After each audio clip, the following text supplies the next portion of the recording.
रहीम। अस्सलाम वालेकुम viewers, welcome to structure analysis essential.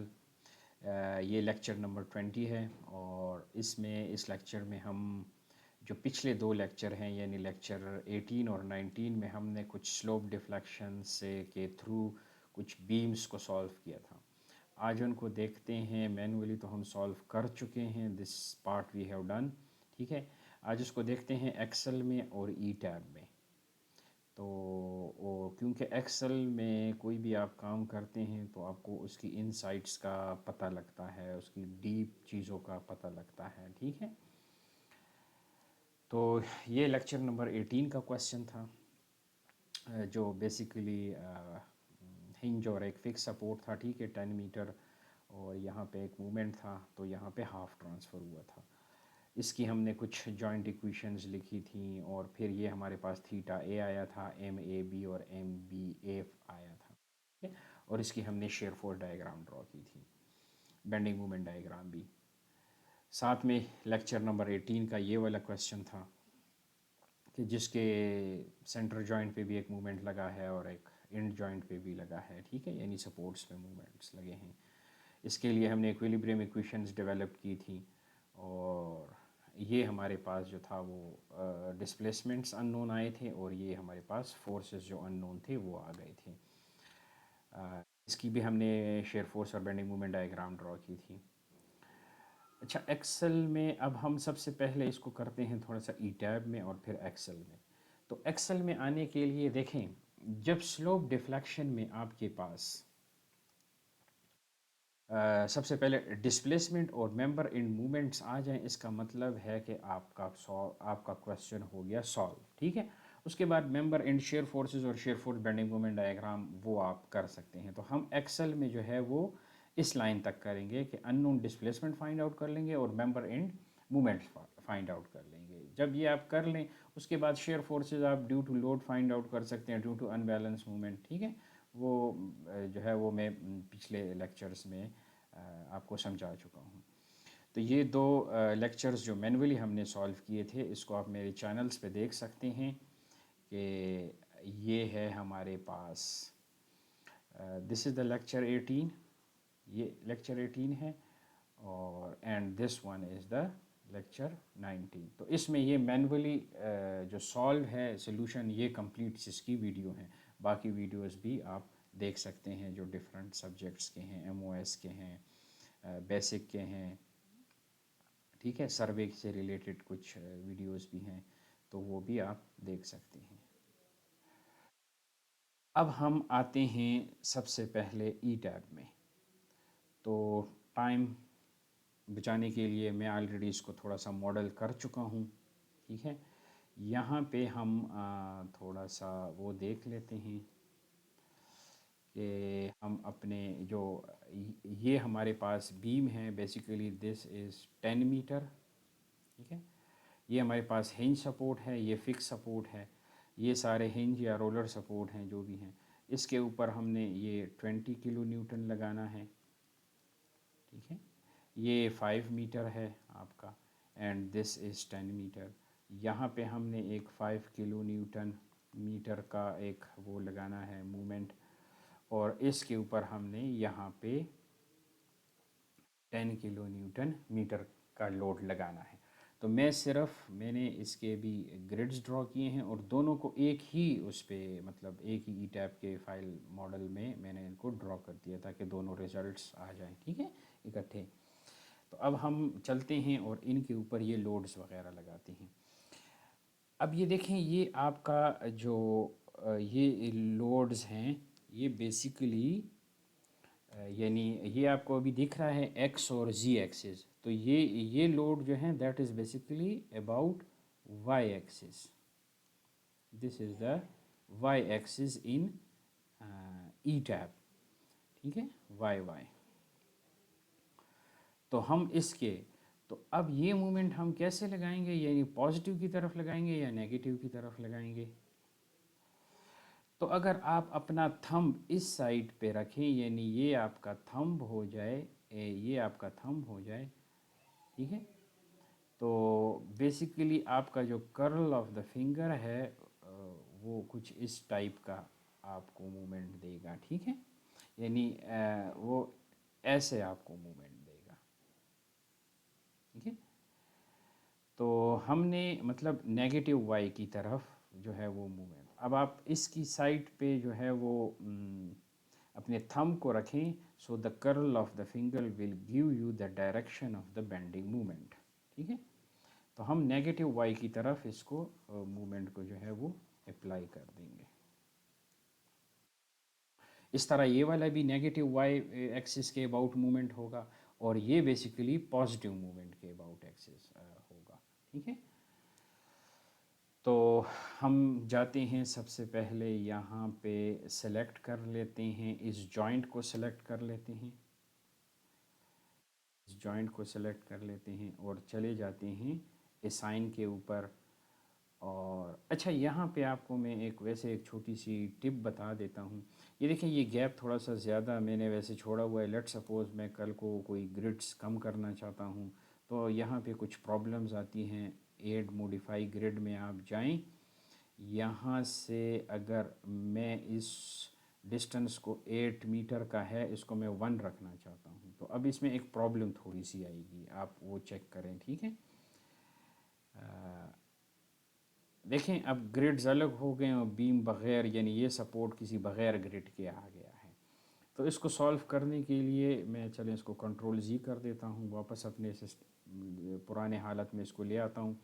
यहाँ पे आप इस ग्रिड को चेंज करने से पहले आप ऐसे करें कि राइट क्लिक करें, और यहाँ पे ये है ग्लू जॉइंट्स टू ग्रिड, ये क्लिक करें। अब जब आप इस ग्रिड को मॉडिफाई करेंगे, यहाँ पे स्पेसिंग में आ जाए, इसको मैं चले 1 ले लेता हूँ, ओके कर दें, ओके। अब ये देखें, यानी मतलब जॉइंट्स के साथ वो ग्रिड्स जो हैं वो ग्लू हो गए हैं, ठीक है। तो अब ये इकट्ठे मूव करेंगे। बाज़ वक़्त आ जाती है ग्रिड्स, मतलब बाद में इंसान को पता लग जाता है जब मॉडलिंग हो जाती है कि ये एक ग्रिड की स्पेसिंग थोड़ी सी अलग है। अब आप उसको चेंज करेंगे तो आपका सारा मॉडल जो है वो डिस्टर्ब हो जाएगा एक छोटे से पॉइंट की वजह से। तो उसके लिए भी ये एक लाजमी पॉइंट है। ये आपने कर दिया। अब हम जाते हैं, यहाँ पे हमने इन जॉइंट्स के ऊपर यहाँ पे 10 किलो न्यूटन की फ़ोर्स लगानी है। तो जाएं, हमने कुछ जॉइंट को असाइन करना है, और जॉइंट लोड्स, तो फोर्स असाइन करनी है। और अब ये देखें, ये फोर्सेस हैं। अगर आपने कोई एक्सियल फोर्स, ऐसे पॉइंट लोड लगाना है, तो वो ये हैं, इनके न्यूटन्स, आप इनके मतलब जो यूनिट्स हैं उससे भी आपको नज़र आ रहा है। का मतलब है कि फ़र्स्ट तो सिर्फ फोर्सेस हैं, यानी पी लोड है, ठीक है। जबकि यहाँ पे आएँ तो किलो न्यूटन मीटर और ये सारी चीज़ें हैं, ठीक है, मतलब बेंडिंग मूवमेंट है। तो हमने वाई एक्सिस के अबाउट देना है। वाई एक्सिस के अबाउट हम ये दे देंगे -10, ठीक है।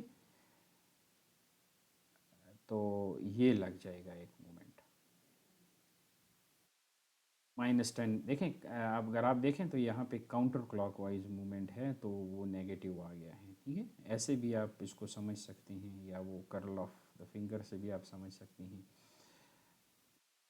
यहाँ पे आएँ और जॉइंट फोर्सेस, अब यहाँ पे -20 हमने प्रोवाइड करना है, -20। और यहाँ पे +5। ये हमारे क्वेश्चंस आप देख सकते हैं, ठीक है। दिस इज़ +5, क्योंकि दिस इज़ ए क्लॉकवाइज और ये एंटी क्लॉकवाइज है। तो यहाँ पे आएँ और असाइन जॉइंट लोड्स फोर्सेस। अब यहाँ पे आप 5 प्रोवाइड कर दें, ठीक है? इसको वैसे थोड़ा सा 3D में आप देखें, तो ये देखें, ये अब ये दो, आपको ये दो एरो नज़र आ रहे हैं, इसकी तरफ अपना थंब करें, ठीक है। तो this will give you the direction of the bending moment. अच्छा, हम वापस जाते हैं एलिवेशन के ऊपर, यहाँ पे हम आ गए। इसको हम एनालिसिस में जाके set active degree of freedom हम XY कर देंगे। अगर ये नहीं करेंगे तो ये आपको कुछ एरर सा भी दे सकता है, ठीक है। फिर यहाँ एनालिसिस में जाएं और यहाँ set load case to run, ये मॉडल वाला छोड़ दें, ये बेसिकली कोई अर्थक्वेक से रिलेटेड चीज़ें हैं, और इसको रन कर दें। हम सिर्फ इसकी जो शेयर फोर्स और बेंडिंग मोमेंट डायग्राम है, चलिए सिर्फ बेंडिंग मोमेंट डायग्राम ही कंपेयर कर लेंगे हम। यहाँ पे आएँ और अगेंस्ट लाइव लोड, क्योंकि हमने सारे जो लोड थे वो अगेंस्ट लाइव लोड डिफ़ाइन किए थे, तो यहाँ पे ये देखें, ये आपको नज़र आ रहा है। मैं अगर थोड़ा सा इसको जूम कर दूँ तो ये सपोर्ट के ऊपर जो आपको मूवमेंट्स नज़र आ रहे हैं ये 5 है, यानी आलमोस्ट जो है वो ये 5.973, ठीक है। इसकी हमने भी शेयर फोर्स ऐसे ड्रॉ की थी,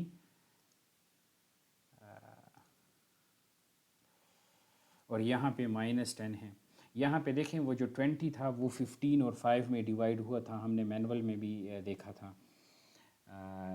इसकी नॉर्मली ये डायग्राम जो है वो ठीक है, नेगेटिव है ये, और ये आपका पॉजिटिव मूवमेंट है, दैट इज़ ओके, ठीक है। यहाँ पे भी पॉजिटिव मूवमेंट है, नेगेटिव मूवमेंट है, ठीक है। ये बेसिकली दिस इज़ ऑल, जो 20 है वो 15 और 5 में डिवाइड हो गया। अब जाके देखते हैं अपनी शेयर फोर्स और बेंडिंग मोमेंट डायग्राम इसके। ये है, ये जो है वो सिर्फ 10 मीटर वाला, यानी जो 10 किलो न्यूटन मीटर लगा था, तो हमने भी यहाँ पे 10 और 5 ड्रॉ किया था, ठीक है। जबकि दूसरे के लिए हमने वो भी ऐसे, यानी +15 -5 एंड दिस इज़ क्लोज, ठीक है। तो यहाँ पे आप इसको चेक कर सकते हैं। तो ये तो हो गया ई टैप से इसकी वेरिफिकेशन। अब आते हैं जो असल जिस चीज़ के ऊपर लेक्चर है, वो है इसको एक्सेल में करने का। एक्सेल में देखें आप ज़रा, अब यहाँ पे गौर करें, और कुछ नहीं है, कोई इतनी रॉकेट साइंस नहीं है, बस इसमें सिर्फ कुछ अरेंज करना है आपको इक्वेशंस को। यहाँ मैंने ए बी इसीलिए लिखा है, जर्नल के फॉर्म में मैं नहीं गया। आप यहाँ पे आई जे भी लिख सकते हैं, यानी किसी मेंबर के लिए भी आप लिख सकते हैं, ठीक है। अगर आपके पास कोई भी मेंबर है और उसका कोई आई पॉइंट है, और जे क्योंकि एक बीम हो सकता है उसके मतलब बहुत सारे सपोर्ट हों, ऐसे मल्टी स्पैन हो, तो ये A point B C D E, तो इसमें एम ए बी और B A B C C B इस तरह सारे आएंगे, ठीक है। तो मैं किसी एक मेंबर के लिए आपको समझा रहा हूँ, फिर बाकी हम उसको जर्नलाइज कर देंगे। हमें पता है कि किसी भी मेंबर के लिए पूरी जो फुल फॉर्म है स्लोप डिफ्लेक्शन की वो ये है, ठीक है। Theta A B B B delta का भी वो है, और फिक्स्ड एंड मूवमेंट का भी है। हम ऐसे कर लेते हैं कि इसमें जो नॉन पार्ट है उसको एक साइड पे लग, देखें एफ आपको या तो ज़ीरो होंगे या आपको नॉन होगा। बीम के केस में डेल्टा आपको हमेशा नॉन होगा। हाँ, फ्रेम के केस में ये जो पार्ट है, दिस पार्ट, ये कभी इधर होगा कभी इधर आएगा, यानी अननोन में आएगा जब वो स्वे और नॉन स्वे का केस आएगा, ठीक है, जिसमें डेल्टा भी आएगा। तो स्वे के केस में ये ज़ीरो हो जाएगा, सॉरी स्वे के केस में डेल्टा जो है वो अननोन हो जाएगा, तो उसको हम अननोन पार्ट में ले आएंगे, ठीक है। और नॉन पार्ट में जो भी हमारे पास नॉन होगा, तो हम इसको ओपन कर देते हैं। 4EI और थीटा ए और एल इस तरह माइनस इक्वेशन के उस साइड पे चला जाएगा, ये वाली टर्म भी माइनस हो जाएगी, ये वाली भी हो जाएगी, जबकि ये वाले नॉन पार्ट आ जाएंगे। ये हम अभी फ़िलहाल बीम के केस में कर रहे हैं। तो ये पार्ट जो है वो, ये देखें 3 × 2, ये बेसिकली 6EI ओवर एल, यहाँ भी है एल यहाँ है, तो ये एल स्क्वायर हो जाएगा। इसके थोड़े से डिफरेंट वो है फॉर्मूलेशन है। तो ये चीज़ हो गई। अब आप देखें देखें ये बात हमेशा याद रखें कि स्ट्रक्चर गेम है, स्ट्रक्चर एनालिसिस गेम है नंबर की, नंबर्स की, ठीक है। मैं अक्सर अपने स्टूडेंट्स को बताता हूँ कि स्ट्रक्चर एनालिसिस असल में है गेम सारी नंबर की। मैं आपको एक एग्जांपल देता हूँ कि अगर कोई कॉलम है उसके ऊपर लोड आ रहा है 100 के, यानी जो आना चाहिए, जो रियल लोड है, आप फाइंड आउट कर लेते हैं 50, या आप 300 फाइंड आउट कर लेते हैं। अब अक्सर स्टूडेंट कहते हैं सर हमारा प्रोसीजर ठीक है, ये है वो है। मैं कहता हूँ ठीक है, प्रोसीजर भी एक चीज़ है, मतलब बैचलर लेवल पे आप प्रोसीजर को फॉलो करते हैं, ठीक है। लेकिन अगर आपने प्रैक्टिकली पॉइंट ऑफ व्यू से देखें तो रियल लोड ये आ रहे हैं, या आपने 50 फाइंड आउट कर लिया या 300 का। अब आप मुझे बताएं मैं प्रोसीजर का क्या करूं। अगर 50 के लिए आप ड्रॉ करेंगे, आपने बड़ा सोफिस्टिकेटेड प्रोसीजर लगाया और अपना बड़ा दिमाग खाया, लेकिन चूंकि नॉलेज ना होने की वजह से आपकी वैल्यूज़ गलत आ गई हैं। अब 50 के जो है उसके लिए डिज़ाइन करेंगे तो सेफ्टी और इंस्टेबिलिटी और वो प्रॉब्लम आएगा। 300 के लिए डिज़ाइन करेंगे तो इकोनॉमी का इशू आएगा कि मतलब इतना लोड नहीं आ रहा और आपके सेक्शन बहुत बड़े बड़े आ जाएंगे, कंक्रीट स्ट्रेंथ और FY भी बढ़ जाएगा, मुख्तलिफ सारी चीज़ें, ठीक है। तो बेसिकली स्ट्रक्चर है गेम असल में नंबर्स की। तो हम अब देखें इस कोफिशेंट्स को, अगर हम यहाँ पे आप ऐसे करें कि जहन में लाएं, इसको उठा के ऊपर रख दें, ठीक है। मतलब इसके हमने सिर्फ कोफिशेंट्स को अप्लाई करना है। तो MAB की इक्वेशन में चाहे कॉन्टीन्यूस बीम हो, यानी MAB की इक्वेशन में MBA BC CB CD DC DEE ED, मतलब जितने भी सारे M हैं वो सारे ज़ीरो होंगे उनके कोफिशेंट। समझ आ गई है? मतलब this equation is equal to now this equation, ठीक है। अच्छा, इसमें एक आ जाएगा आपका जो पहला कोफिशेंट होगा, क्योंकि MAB लिख रहे हैं, ए पहला है तो पहले के साथ हमेशा आपने लिखना है पहले वाले थीटे के साथ 4EI/L। थीटा ए को हम ऐसे उठा के ऊपर रख देंगे और यहाँ पे थीटा ए लिख देंगे। हम बेसिकली इन कोफिशेंट्स को एक्सेल में लिखेंगे। थीटा बी के साथ क्या आएगा, यानी इसका हाफ आएगा, ठीक है। वो अब हम सारा देखते हैं तो आपको सारी समझ आ जाएगी। इस तरह MBA की इक्वेशन में MA भी ज़ीरो होगा और बकाया ये तमाम जो मूवमेंट्स होंगे, इनके मेंबर इन मूवमेंट्स होंगे, वो भी ज़ीरो होंगे, ठीक है। तो अब हम आते हैं इस टैब पे, हम लेक्चर नंबर 18 के क्वेश्चन को सॉल्व करते हैं और इस पे हम क्वेश्चन नंबर 19 वाला सॉल्व करते हैं। तो यहाँ पे हम आते हैं, हम लेट सपोज देखें इस कोई EI कांस चूज़ कर लेते हैं। फ़िलहाल 111 हमने चूज़ कर लिया, मतलब EI हम कांस्टेंट रख रहे हैं EI को। आप वैल्यूज़ मुख्तलिफ इसकी चेंज कर सकते हैं, ठीक है। तो ये EI है, इन दोनों को हमने मल्टीप्लाई कर दिया है। अब यहाँ पे हम थोड़ी सी लेंथ लिखते हैं। ये मैंने एक थोड़ा सा ग्रीन सेल को जो है वो ग्रीन मार्क किया हुआ है, फिल किया हुआ है। इस आपको वजह बताता हूँ इसकी। यहाँ पे देखें, अब इस क्वेश्चन को देखें, इसमें आपके पास बेसिकली, अब इसमें हम सब चीज़ें इकट्ठी सॉल्व करते हैं। MAB MBA और थीटा ए, या जितना भी थीटा हैं, यानी मेंबर इन मूवमेंट्स और सारे थीटा, ठीक है। ये तो हम एक बहुत सिंपल एग्जांपल कर रहे हैं, आगे हम काफ़ी कॉम्प्लेक्स प्रॉब्लम की तरफ भी जाएंगे। तो ये सारा कुछ आपको एक जो है वो क्लिक से आपको मिल जाएगा। अब मैं इसको थोड़ा सा डिलीट करता हूँ। आपने क्या लिख देना है, MAB जितनी भी अननोन है, ठीक है। यानी अगर लेट सपोज यहाँ पे कोई आपके पास इस तरह के मेंबर हैं, यानी दो मेंबर हैं, इसके लिए अब 4 M आएंगे, यानी MAB MBA MBC MCB, यानी ये 4 अननोन हो गए, और एक ये थीटा अननोन हो गया, एक ये थीटा अननोन हो गया, और एक ये थीटा अननोन हो गया, यानी theta A, theta B, theta C. If this is A point, this is B point and this is सी।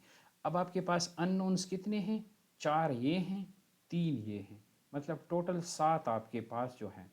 उन सब को आपने, यानी यहाँ पे आपने ये आपको इज इक्वल टू का निशान नज़र आ रहा है, इससे इस साइड पे आपने सारा अननोन लिख देना है, और इज इक्वल टू इस साइड में आपने सारा नोन लिख देना है, ठीक है। फिक्स्ड एंड मूवमेंट आपको हमेशा ही तकरीबन या होंगे या नहीं होंगे, ठीक है, जिस तरह इस केस में नहीं होंगे क्योंकि कोई लोडिंग वगैरह जो है वो इसके ऊपर कोई भी डायरेक्ट लोडिंग नहीं अप्लाई। डेल्टा का केस हम, अच्छा इस 6 EI ये बेसिकली L स्क्वायर है, ठीक है, ये L2 नहीं लिखा मैंने, L स्क्वायर है और इसके साथ एक अननोन है डेल्टा का, जो कि हमारे पास ये इक्वेशन से, जर्नल इक्वेशन से आई है। देखें ये आप 6 EI/L स्क्वायर और डेल्टा, तो ये हमने वो चीज़ लिखी हुई है यहाँ पे। अब हम करते हैं इसको, तो आपने क्वेश्चन में सबसे पहले अननोन देख लेने हैं और उन तमाम को यहाँ पे लिख देना है और एक क्लिक में ही वो सारा हमारे पास आ जाएगा। अच्छा, फिर इसमें आपको मैंने एक चीज़ बतानी है कि हम EI को शायद चाहे जिस तरह चेंज करें, थीटा पे फ़र्क पड़ेगा, मूवमेंट्स पे फ़र्क नहीं पड़ेगा। तो इन चीज़ों को भी आप थोड़ी सी इन डेप्थ आपकी अंडरस्टैंडिंग हो जाएगी। अब देखिए, हमने सबसे पहले लिखना है मेंबर एंड इक्वेशन MAB के लिए, AB के लिए। अब यहाँ पे मैंने देखें इसको थीटा ए, आप सिंबल भी इसको डाल सकते हैं थीटा ए प्रॉपर, मैंने यहाँ पे फ़िलहाल थीटा ए लिख दिया है।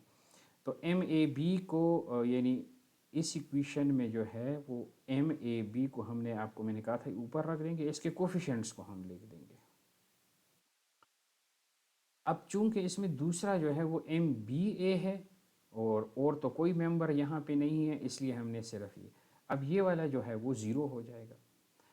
अब चूंकि यहाँ पे हम AB के लिए लिख रहे हैं और ये थीटा A है, तो यहाँ पे इस इक्वेशन में यानी इस आप यहाँ पे आपने 1 लिखा हुआ है, तो इसमें जो पहला सब्सक्रिप्ट है वो A आ रहा है, तो इसके थीटा A के साथ आपने लिखना है is equal to -4 into multiply EI, ये E अलग है, I अलग है, ये इनकी मल्टीप्लिकेशन है, डिवाइडेड बाय L, ये लेंथ यहाँ पे आप रख दें इसको, ठीक है। अब चूंकि 3 अननोन हैं तो आम मैथमेटिक्स से हमें 3 इक्वेशंस चाहिए और वो यहाँ पे 3 इक्वेशन आएंगे, यानी एक स्क्वायर मैट्रिक्स आएगा। हमेशा ये हमेशा याद रखें कि ये वाला एरिया हमेशा एक स्क्वायर मैट्रिक्स होगा, यानी सेम ऑर्डर पे होंगे, ठीक है। फिक्स्ड एंड मूवमेंट क्या है हमारे पास, 0 है। अब जब हम ये जो दूसरी इक्वेशन है, ये बेसिकली ये इक्वेशन जो है, ये वाली पहली, ये MAB की इक्वेशन है। तो MAB में MBA का क्या काम है, ठीक है, और MBA की इक्वेशन में MAB का क्या काम है, ठीक है। तो ये है वो इक्वेशंस। तो यहाँ पे हम लिख देते हैं 0 और यहाँ पे हम MBA की इक्वेशन लिख रहे हैं,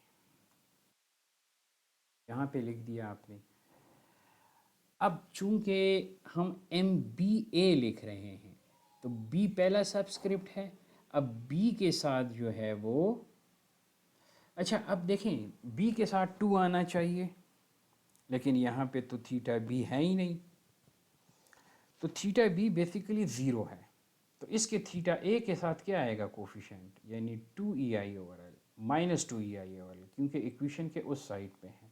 तो हम बेसिकली इसी वैल्यू को हाफ कर देंगे। तो यहाँ पे आप इज इक्वल टू का निशान डालें और ये वाली वैल्यू सेलेक्ट करके डिवाइडेड बाय 2 कर दें, ठीक है।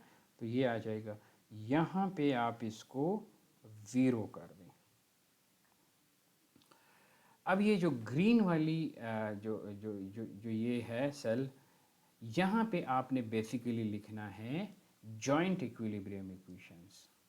अब वो इसके लिए एक है, मुख्तलिफ के लिए फिर मुख्तलिफ आएंगी, ठीक है। तो यहाँ पे आपने ये जो है वो जॉइंट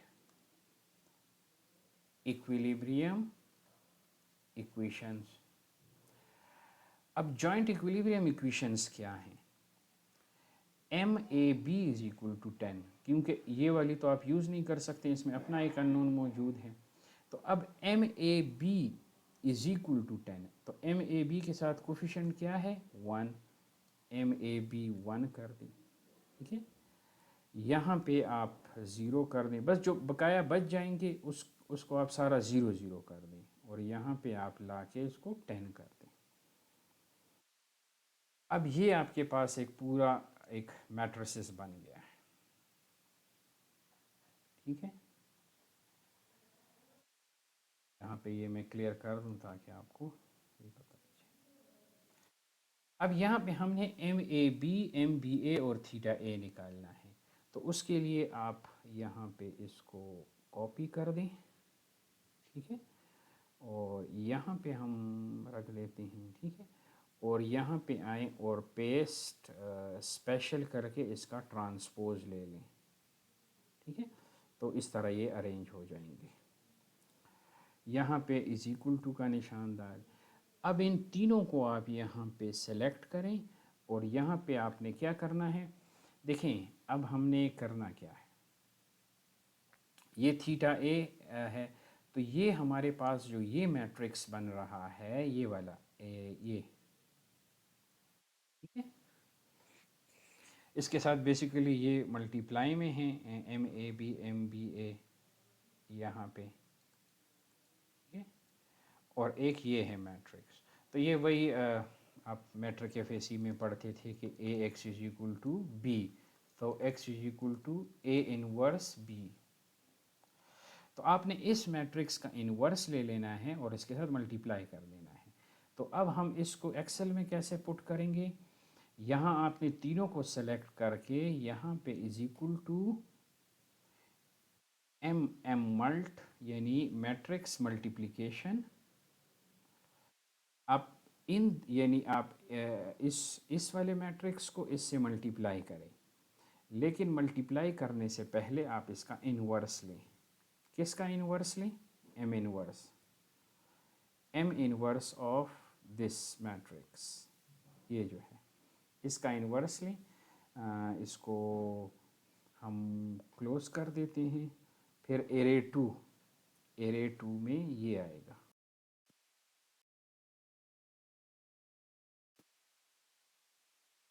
अच्छा, यहाँ पे हम ये वाला दे देते हैं, इसको क्लोज कर देते हैं।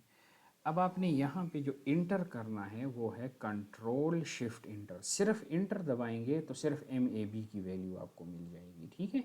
तो अब यहाँ पे कंट्रोल शिफ्ट इंटर, ठीक है। अब ये देखें, इसको हम अपने मैनुअल रिजल्ट से चेक करते हैं। ये थोड़ा सा मिटा दूं ताकि आपको चीज़ क्लियर हो जाए। देखें, हमने जो मैनुअली सॉल्व किया था उसमें क्या था कि हमारे पास जो वैल्यू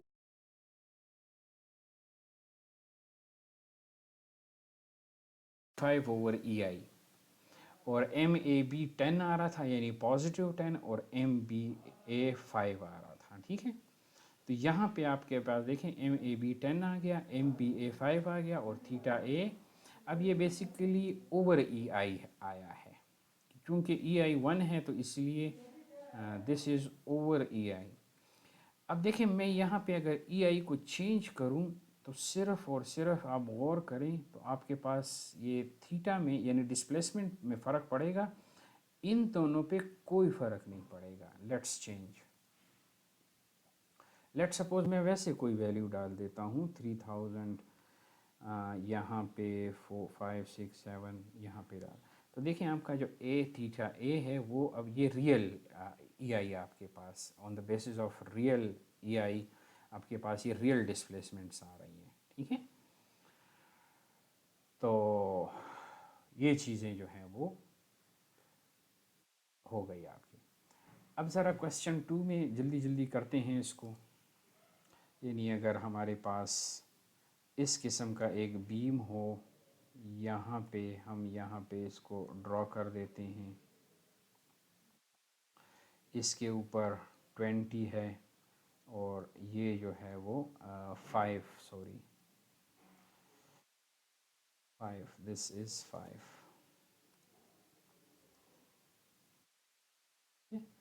ये 5 मीटर, 5 मीटर। इसमें देखें आपके पास अननोन्स कौन कौन से हैं। हमारे पास अननोन है if this is A, this is B, this is C. इसका मतलब है M A B, B A, B C and C B. तो हम यहाँ पे वो लिख लेते हैं। So M A B, M B A, M B C and M C B. Sorry, इसको अलग सेल में लिखना था, एम सी बी। ठीक है। अब थीटा कितने अननोन हैं हमारे पास? थीटा ए, थीटा बी और थीटा सी। तो हम यहाँ पे चलें, टी एच ए का मतलब है थीटा ए। ठीक है, आपको समझ आ गई है। टी एच बी का क्या मतलब है? Theta B. और टी एच सी का क्या मतलब है? Theta C. Is equal to का हम डाल देंगे। यहाँ हमारे पास जो है वो basically F E M minus 6 EI over L square into delta. क्योंकि इसमें ये भी यूजिबल नहीं है, ये भी नहीं है, तो हम इसको ज़ीरो पुट कर देंगे, ऐसे 0 0। ठीक है, तो इसलिए ये है। अच्छा, यहाँ पे एक सेल लेंथ का भी दे देते हैं, लेंथ का दे देते हैं। हमें पता है 5 5 दो दफ़ा आएगा, क्योंकि एम ए बी भी 5 है और एम बी ए भी। तो 5 5 और दूसरा 10 10 और 10। अब देखें आपके पास टोटल अननोन्स कितने हैं? 1 2 3 4 5 6 7। तो आपको मैंने बताया है ये आपका पूरा 7x7 का मैट्रिक्स होना चाहिए। तो इस यहाँ पे 1 2 3 यानी 4 तो ये हो गई, 3 यहाँ पे आएंगी। उसको अगर मैं यहाँ पे मर्ज कर दूँ तो यहाँ पे एक बेसिकली जॉइंट इक्वेशन आएंगी, जॉइंट इक्वेशंस आएंगी। ठीक है,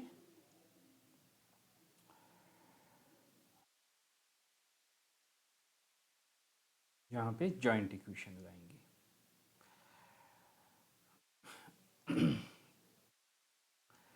अब एम ए बी देखें, ए बी 1 हो जाएगा। ठीक है, दूसरी इक्वेशन में क्रॉस में एम बी ए 1 हो जाएगा। यानी ये हम इसलिए डाल रहे हैं ताकि हम बकाया सबको ज़ीरो कर सकें। तीसरी इक्वेशन आएगी एम बी सी की, वो भी 1 हो जाएगा। और चौथी आ जाएगी 1। यानी ये एक किस्म का ऐसा डायगनल 1 1 1 1।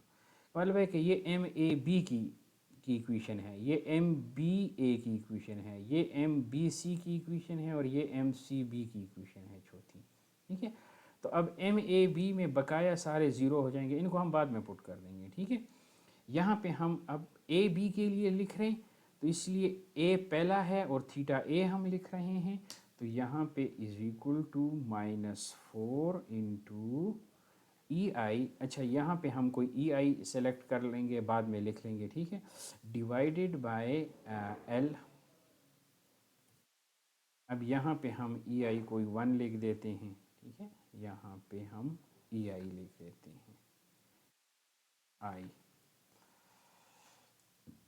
यूनिट जो भी हों, मतलब न्यूटन मीटर स्क्वायर के यूनिट होते हैं, या किप इंच स्क्वायर के, किप फिट स्क्वायर के, ई आई के यूनिट। ठीक है, बेसिकली ऐसा है कि ई अक्सर स्टूडेंट्स जो हैं वो इन यूनिट्स में भी गलती कर देते हैं। ई के यूनिट्स हमें पता है कि वो क्या है, और आई के भी पता है। ई के आपके पास न्यूटन पर मीटर स्क्वायर है। ठीक है, और इसको मल्टीप्लाई कर दें मीटर 4 से, तो ये बेसिकली बन जाएगा न्यूटन मीटर स्क्वायर बन जाएगा। ठीक है, तो यहाँ ये चीज़ भी आपको पता होनी चाहिए। अच्छा, अब करते हैं, ये -8 आ गया है। ठीक है, यानी -4 EI/L। यहाँ पे हम थीटा बी का क्या कर देंगे? बेसिकली इसका हाफ कर देंगे, इसका हाफ, क्योंकि वो 2 EI है। यहाँ पे आप देख लें जर्नल इक्वेशंस में, अगर ये 4 EI है तो साथ में दूसरा जो है वो इसका बेसिकली हाफ है, ये आ जाएगा। और थीटा सी क्या होगा, क्योंकि एम ए बी है तो इसमें थीटा सी का कोई काम नहीं है, ठीक है। यहाँ पे हम लिख देंगे कोई भी उसके साथ ज़ीरो लिख देंगे, ठीक है। This is equal to zero. अब हम एम बी ए के लिए इस तरह जो जो पहले आ रहा है वो लिख दें, बकाया जो भी खाली जगह रह गई उन सब में हम ज़ीरो ज़ीरो डालेंगे। सो एम बी ए, अब बी ए है तो इज इक्वल टू ये वाला आ जाएगा, यानी ये क्रॉस वाला आ जाएगा क्योंकि ये वो 2 EI/L वाला है, ठीक है, इसका हाफ यहाँ पे आ जाएगा और यहाँ पे जो है ये ऐसे क्रॉस में आ जाएंगे, यानी ये 4 EI, क्योंकि बी के साथ अब बी पहले आ रहा है, पहला सबस्क्रिप्ट है इस इक्वेशन में यहाँ पे, तो इसलिए इसके थीटा बी के साथ -4 EI/L होगा, ठीक है। इसमें ए था तो वो ए के साथ आ गया। This is equal to zero, ये ज़ीरो आ गया आपका। यहाँ पे हम ये अगर सारा सेलेक्ट कर दें और इसको मर्ज कर दें, ठीक है, तो ये all is equal to zero, ये आ गया आपका पास। अब बी सी है, इसमें भी थीटा सी का कोई काम नहीं है, ठीक है। अब यहाँ पे आए, अब देखें हम तीसरी इक्वेशन लिखेंगे, यानी इस सेल के लिए इक्वेशन लिखेंगे एम बी सी। अब बी सी में थीटा ए मतलब नहीं आएगा, ठीक है, और बी के साथ चूंकि बी पहला सब्सक्रिप्ट है इसलिए is equal to -4 into EI/L, ये आ जाएगा। और अब बी सी है तो एम बी सी, तो सी के साथ क्या आएगा, इसका half is equal to this by 2, ठीक है। और इसमें क्या आएगा, इसमें आएगा is equal to this thing, और इसमें आएगा is equal to this thing, ठीक है। And this is equal to zero, this is zero, ठीक है। ये तो हो गया है। अब सारा जो है वो यहाँ पे हम इक्विलिब्रियम इक्वेशन लिखेंगे। इक्विलिब्रियम इक्वेशन देखें, इस जॉइंट पे कोई मूवमेंट नहीं लगा हुआ, ठीक है। बेसिकली अगर आप कहें पहले जॉइंट इक्वेशंस में आपको यहाँ पे लिख देता हूँ,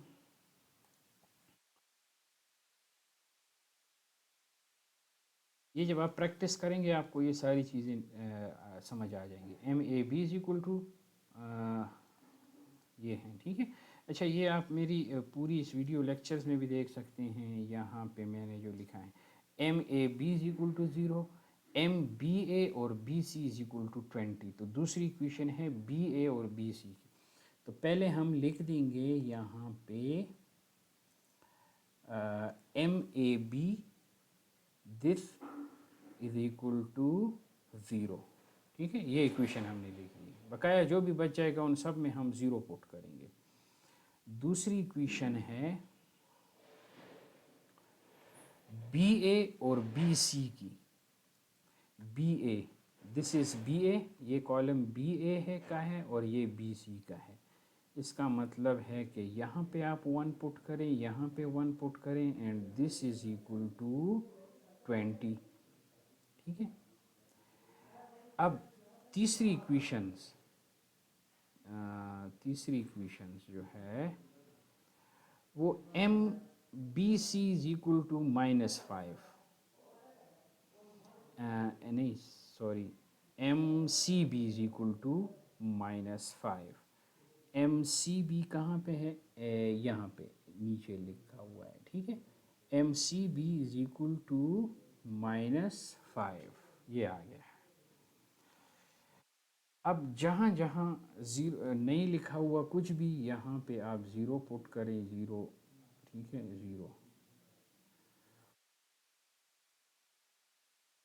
यहाँ पे भी आप ज़ीरो पुट करें, ज़ीरो ज़ीरो ज़ीरो,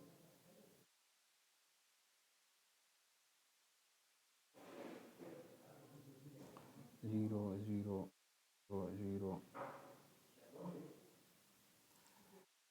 पे भी ज़ीरो, यहाँ ज़ीरो।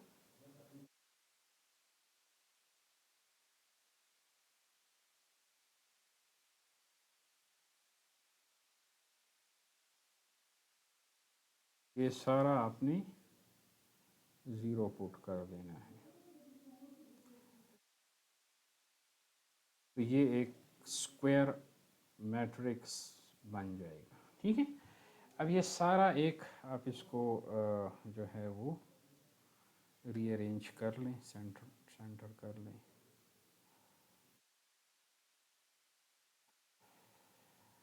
ये आपके पास एक मैट्रिक्स बन गया।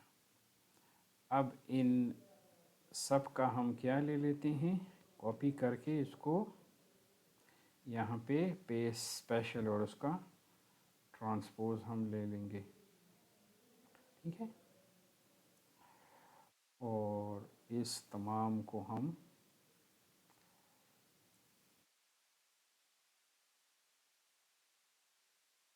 सो दिस इज इक्वल टू, हाँ ठीक है। अब यहाँ पे आपने सबको सेलेक्ट कर देना है और वही इक्वेशन दे देनी है, is equal to M M mult, यानी मैट्रिक्स मल्टीप्लिकेशन। लेकिन मल्टीप्लिकेशन से पहले आप इसका इनवर्स निकालो, किस किस मैट्रिक्स का, इस वाले मैट्रिक्स का, this one comma array two, this is the array two. अब अल्लाह खैर करे आंसर्स ठीक आ जाएं। तो कंट्रोल शिफ्ट इंटर, ठीक है। तो आलमोस्ट मुझे कुछ सही लग रही। अब देखें ये लास्ट जो पार्ट है, ये वाला last part, this is basically displacement matrix, और ये जो है ये वो मूवमेंट का मैट्रिक्स। बस मूवमेंट आपके पास आ गया, it means you have done, ठीक है, आपने काम कर दिया है। इसको ज़रा चेक करते हैं अपनी इक्वेशंस के साथ। ये देखें थीटा ए इज़ -12/EI, तो यहाँ पे थीटा ए इज़ -12/EI, ठीक है, 12.5 बेसिकली। दूसरा है 25 और थीटा सी जो है -25, तो वो भी हैं, और एम ए बी भी वही 15, 5 और -5। तो ये वैल्यू आप सारी चेक कर सकते हैं। इसके बाद आप इसको बस मतलब फिर तो मेंबर इन मूवमेंट्स हैं, ये आपका इस तरह होते हैं। ये वाला ज़ीरो है एम ए बी, और ये आपका 15 है इस तरह, ठीक है। तो 15 को आप मतलब 5 से डिवाइड कर दें तो ये वाला आ जाएगा आपके पास 3, और ये भी 3 आ जाएगा, ठीक है। ये तो पूरा एक फिर प्रोसीजर है जो हम, लेकिन बहरहाल जो कॉम्प्लिकेटेड पार्ट है वो आपका इस तरह 1-2 मिनट में हो जाता है। नॉर्मली स्लोप डिफ्लेक्शन आपको जब मैनुअली सॉल्व करते हैं तो आपके पास काफ़ी दिक्कत होती है आपको सॉल्व करने की। तो ये एक इजी मेथड है एक्सेल में इसको सॉल्व करने का। तो आई थिंक इसको हम फ्रेम पे भी इंशाल्लाह लेके जाएंगे, और कॉम्प्लिकेटेड स्ट्रक्चर करेंगे, स्वे भी करेंगे, नॉन स्वे भी करेंगे। आगे हम इसको लेके जाएंगे अभी, यानी the members subjected to this, and मतलब इस तरह के जो मेंबर्स हैं कि उनके ऊपर फोर्स भी लगी हो, ये भी हो, और साथ में कुछ सपोर्ट सेटलमेंट भी हो रही हो, इस तरह 0.4 और 0.8 इंच या मिलीमीटर या जो भी है, ठीक है। तो हम इंशाल्लाह इसको आगे लेके जाएंगे। So stay tuned with us, so please like, subscribe and share my videos. Thank you and अल्लाह हाफिज़।